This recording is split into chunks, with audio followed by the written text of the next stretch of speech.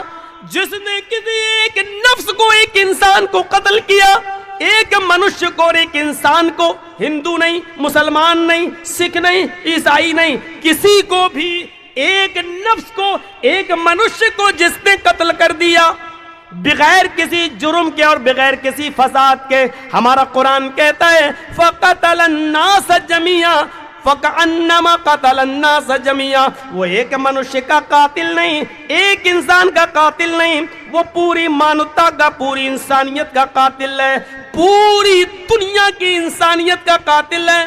سنو RSS والوں، سنو بی جے پی کے گنڈوں، سنو سنو، ایک منشیہ کے قتل کو پوری مانوتا اور پوری انسانیت کا قتل کہہ رہا ہمارا قرآن. کیوں رسوا کر رہے ہو؟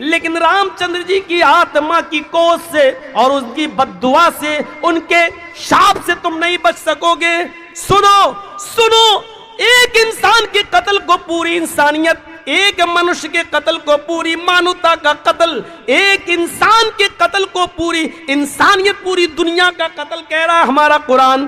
اس سے بڑا سماجک دھرم اور اس سے بڑا انسانیت کا علم بردار دھرم کہاں ملے گا؟ وہ مذہب جو یہ کہتا ہے کہ ایک عورت نے بلی کو باندھ دیا اور 3 دن تک بھوکا پیاسا رکھا اور اس کو نہ چھوڑا نہ کھانا ہی دیا اور وہ بھوکی پیاسی مر گئی، جس پر ہمارے نبی کا فرمان یہ ہے کہ ایک بلی کو بھوکا پیاسا باندھ کر مارنے والی عورت جب مرتی ہے تو اللہ تعالیٰ نے جنت کی خوشبو اس عورت پر حرام کر دی ہے اور وہ عورت جہنم کی مستحق بن جاتی ہے. ایک بلی پر ظلم کرنے والی کو ہمارا اسلام جہنم کا حقدار بنا رہا ہے، مستحق بنا رہا ہے، اس کے اوپر جنت کی خوشبو کو حرام کر رہا ہے. جو بلیوں کے ساتھ، کیڑے مکوڑوں کے ساتھ، جانوروں کے ساتھ یہ برتاؤ کر رہا ہو جو مذہب، وہ دہشت گرد کیسے ہو سکتا ہے؟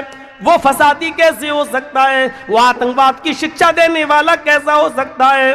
وہ عورت جو اپنا جسم بیچتی ہے، وہ عورت جس کو طوائف کہا جاتا ہے ہمارے سماج میں، ہماری سوسائٹی میں، وہ عورت جس کو بری نظر سے دیکھا جاتا ہے ہماری سماج میں، ہماری سوسائٹی میں، جو پیسہ لے کر اپنا جسم بیچتی ہے، وہ عورت جس کو گندی نظر سے دیکھا جاتا ہے ہمارے سماج، ہماری سوسائٹی میں، لیکن وہی عورت راستے میں اپنے کسٹمر ڈھونڈنے کے لیے جاتی ہے، پیسہ لے کر جسم بیچنے کے لیے جاتی ہے، لیکن راستے میں زبان نکالے ہوئے پیاس سے تڑپتے ہوئے کتے کو دیکھتی ہے تو اپنا دوپٹہ کنویں میں ڈال کر اور اس پیاسے کتے کو نچوڑ کر پانی پلا دیتی ہے۔ اس رب کی رحمت جوش میں آتی ہے۔ اللہ کے نبی فرماتے ہیں اللہ تعالیٰ کو اس طوائف کی، اس بدچلن کی، اس فاحشہ کی یہ نیکی بھی یادہ بھی اتنی پسند آئی کہ اس عورت کو اسی نیکی کی وجہ سے اس نے جہنم سے آزادی دے دی اور اس عورت کو جنت کا مستحق بنا دیا۔